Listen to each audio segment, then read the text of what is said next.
Hello, praise the Lord. സഹോദരി സഹോദരന്മാരെ, ഞാൻ ജെയ്സൺ ചാക്കോ. ക്രിസ്തുവിന്റെ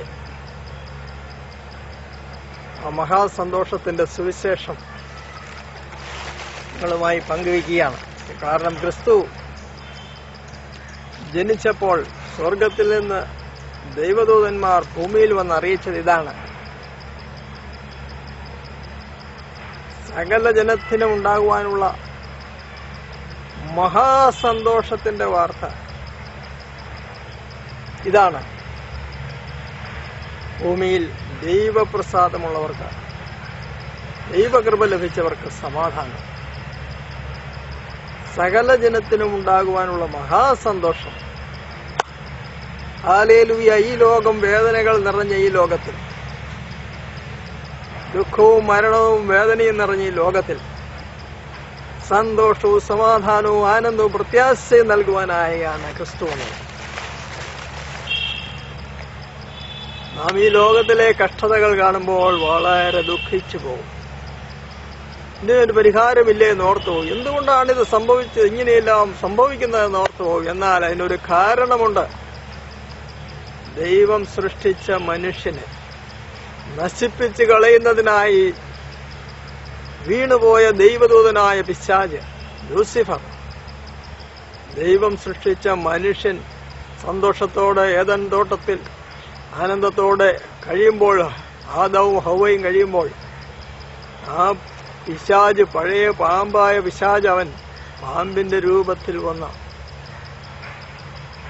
ദൈവകൽപ്പനയെ ലംഘിക്കുവാനായി മനുഷ്യന് പ്രേരണ കൊടുത്തു. അങ്ങനെ ആ ഏക മനുഷ്യനിലൂടെ പാപവും, പാപത്തിലൂടെ മരണവും ലോകത്തിൽ കടന്നു. ഈ വേദനകളുടെ എല്ലാം കാരണം നേരിട്ടായിരിക്കാം, പരോക്ഷമായിരിക്കാം. Directly or indirectly, all the reason for all the sufferings of mankind is sin.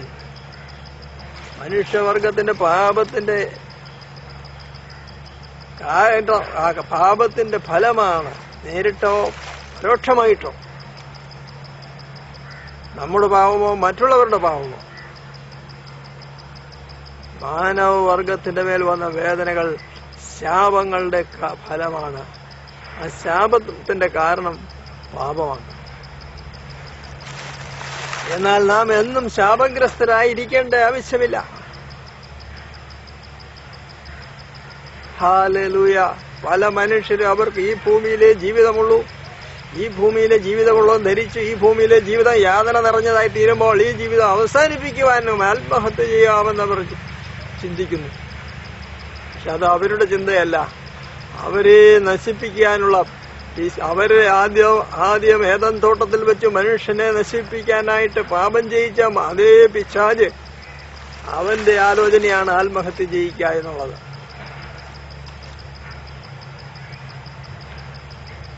കാരണം ആ ആത്മഹത്യ ചെയ്താൽ അവന് പിന്നെ എന്നേക്കുമായി തീ നരകത്തിൽ അവൻ നിബന്ധിക്കും. പിന്നെ അവൻ അവിടുന്ന് മോചനം കിട്ടുവാൻ നിവർത്തിയില്ല. അപ്പോൾ ഇങ്ങനെ മനുഷ്യവർഗം തകർന്നു പോയ അവസരത്തിൽ, പാപം ചെയ്ത വേദനകളാൽ മനുഷ്യൻ തകർന്നു പോയ അവസരത്തിൽ, ആ മനുഷ്യനെ അതിൽ നിന്ന് കരകയറ്റുന്നതിനാണ് യേശു വന്നത്, അവരുടെ രക്ഷകൻ വന്നത്. അവൻ തന്റെ ജനത്തെ അവരുടെ പാപങ്ങളിൽ നിന്ന് രക്ഷിക്കാനിരിക്കുന്നത് കൊണ്ട് അവനെ യേശു എന്ന് പേര് വിളിക്കണം. രക്ഷകൻ വന്നു, സന്തോഷിക്കാം.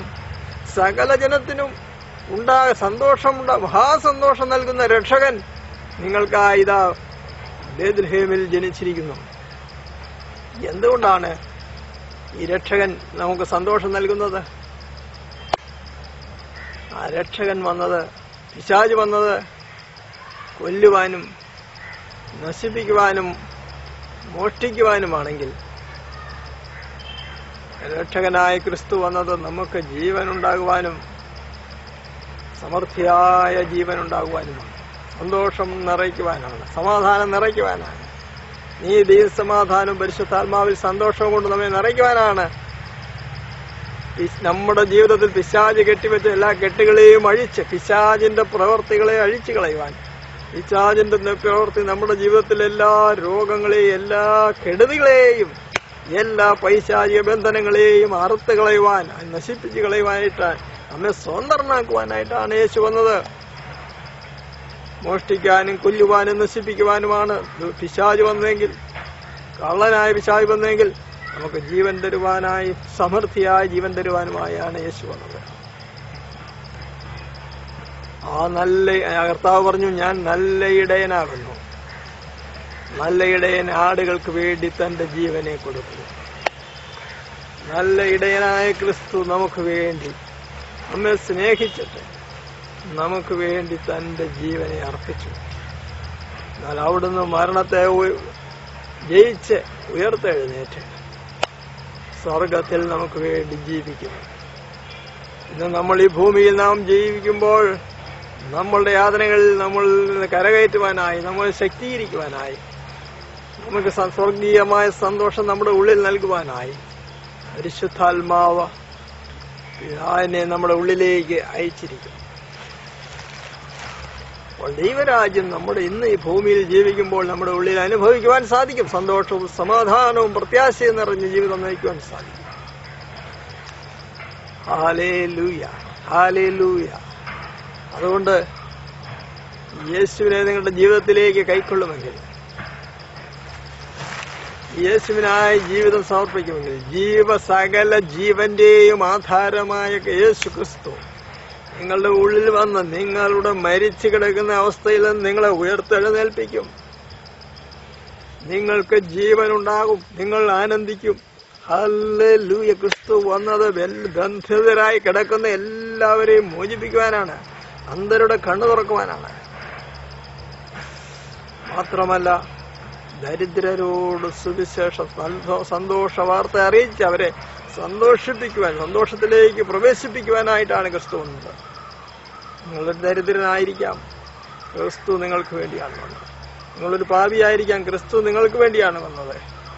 ക്രിസ്തു പാപികളെ രക്ഷിക്കുവാനായി അവരുടെ പുറകെ വന്ന് അവരെ അന്വേഷിച്ച് പുറകെ ചെല്ലുന്ന ഒരു നല്ല ഇടയനാണ്. നിങ്ങൾ വേദനിക്കുന്ന മനുഷ്യനായിരിക്കാം, ക്രിസ്തു നിങ്ങളുടെ വേദന അകറ്റുന്നവനാണ്. നിങ്ങൾ രോഗിയായിരിക്കാം, ക്രിസ്തു രോഗം സൗഖ്യമാക്കുന്നവനായിരിക്കും. ക്രിസ്തു സുഖപ്പെടുത്തുന്ന ദൈവമാണ്. ദുഃഖിതരെ എല്ലാം ആശ്വസിപ്പിക്കുവാനും ആ ദുഃഖിതർക്ക് അവരുടെ വിഷാദത്തിന് പകരം സ്തുതി എന്ന മേലാട നൽകുവാനായിട്ടാണ് ക്രിസ്തു വന്നത്. അവരുടെ ആ ചാരമായി കിടക്കുന്ന അവരുടെ ജീവിതത്തിൽ സൗന്ദര്യം നൽകുവാനായിട്ടാണ് യേശു വന്നത്. വിലപിക്കുന്നവർക്ക് ആനന്ദ തൈലം നൽകുവാനായിട്ടാണ് യേശു നൽകുന്നത്.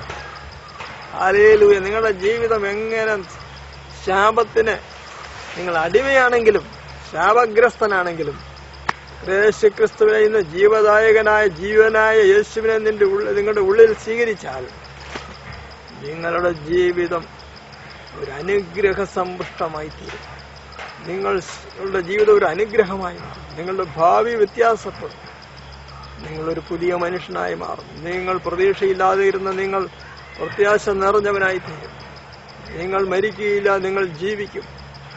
നിങ്ങളുടെ ജീവിതത്തിൽ ദൈവം അത്ഭുതങ്ങളെ പ്രവർത്തിക്കും. നിത്യതയോ നിങ്ങൾക്ക് ദൈവത്തോടു കൂടി ആനന്ദത്തോടെ വാഴുവാൻ സാധിക്കും. കോടാനുകോടി ഒരിക്കലും അവസാനിക്കുന്ന നിത്യമായ ജീവിതം ക്രിസ്തുവിനോടുകൂടെ സന്തോഷം നിറഞ്ഞ സ്വർഗത്തിൽ നടത്തുവാനായിട്ട് സാധിക്കും. നിങ്ങൾ മരിച്ച് നാശത്തിലേക്ക് പോകേണ്ടവനല്ല, പാതാളത്തിൽ തീയിലേക്ക് പോകേണ്ട മനുഷ്യനല്ല. ഈ സമയം നിങ്ങൾ ക്രിസ്തുവിനെ സ്വീകരിക്കുക. ക്രിസ്തുവെ എന്റെ ഉള്ളിലേക്ക് വരണമേ, എന്റെ അവസ്ഥ, എന്റെ കെടുതികളിൽ നിന്ന് എന്നെ രക്ഷിക്കണമേ, എന്റെ തകർച്ചയിൽ നിന്ന് എന്നെ കരകയറ്റണമേ എന്ന് നിങ്ങൾ പ്രാർത്ഥിക്കുമ്പോൾ ജീവനുള്ള ദൈവമായ ക്രിസ്തു നിങ്ങളുടെ ഉള്ളിലേക്ക് ഇപ്പോൾ കടന്നു വരും. ഈ നിമിഷം ക്രിസ്തു പറഞ്ഞു, ഞാൻ വാതിക്കൽ നിന്ന് മുട്ടുന്നു. ആരെങ്കിലും എന്റെ ശബ്ദം കേട്ട് വാതിൽ തുറന്നാൽ ഞാൻ അവന്റെ ഉള്ളിൽ വന്ന് ഞാൻ അവനോടും അവൻ എന്നോടും കൂടെ അത്താഴം കഴിക്കും. ഇന്ന് നിങ്ങൾ ക്രിസ്തുവിനെ നിങ്ങളുടെ ഉള്ളിലേക്ക് സ്വീകരിച്ചാൽ, നിങ്ങൾ ക്ഷണിച്ചാൽ, ആ ക്രിസ്തു നിങ്ങളുടെ ഉള്ളിലേക്ക് വന്ന് നിങ്ങളുടെ ഉള്ളിൽ സമാധാനവും സന്തോഷം കൊണ്ട് നിറയ്ക്കുന്ന ദൈവമാണ്. അതുകൊണ്ട് ഇപ്പോൾ ക്രിസ്തുവിനോട് ഇങ്ങനെ പറഞ്ഞു, കർത്താവെ, അങ്ങ് എന്റെ പാപത്തിനായി മരിച്ചു എന്ന് ഞാൻ വിശ്വസിക്കുന്നു. അങ്ങേക്കായി എന്റെ ജീവിതത്തെ ഞാൻ സമർപ്പിക്കുന്നു. അങ്ങയുടെ ഇഷ്ടത്തിനായി ഞാൻ എന്നെ ഏൽപ്പിക്കുന്നു. എന്റെ ജീവിതത്തെ പുതിയതാക്കി തീർക്കണം. അങ്ങയുടെ ഹിതപ്രകാരം എന്നെ രൂപാന്തരപ്പെടുത്തണമേ. എന്നെ അങ്ങയുടെ മകളാക്കി തീർക്കണമേ. അങ്ങേക്കായി എന്റെ ജീവിതം ഞാനിതാ അർപ്പിക്കുന്നു. ഇനിയുള്ള കാലം ഞാൻ അങ്ങേക്കായി ജീവിക്കും. ഈ പ്രാർത്ഥന ഇപ്പോൾ പ്രാർത്ഥിച്ച് നിങ്ങളുടെ ജീവിതത്തെ ക്രിസ്തുവിനായി ഏൽപ്പിക്കുക. നിങ്ങൾ ഒരു അനുഗ്രഹമായി തീരും. നിങ്ങൾ താഴ്ചയല്ല, ഉയർച്ച തന്നെ പ്രാപിക്കും. നിങ്ങൾ സന്തോഷം നിറഞ്ഞവരായി തീരും. നിങ്ങളുടെ നിത്യകാലം നിങ്ങൾക്ക് ക്രിസ്തുവിനോട് കൂടെ സ്വർഗത്തിൽ വാഴുവാൻ സാധിക്കും. അതിനായി കർത്താവായ യേശു നിങ്ങളെ സഹായിക്കട്ടെ എന്ന് ആശംസിക്കുന്നു. ആമേൻ.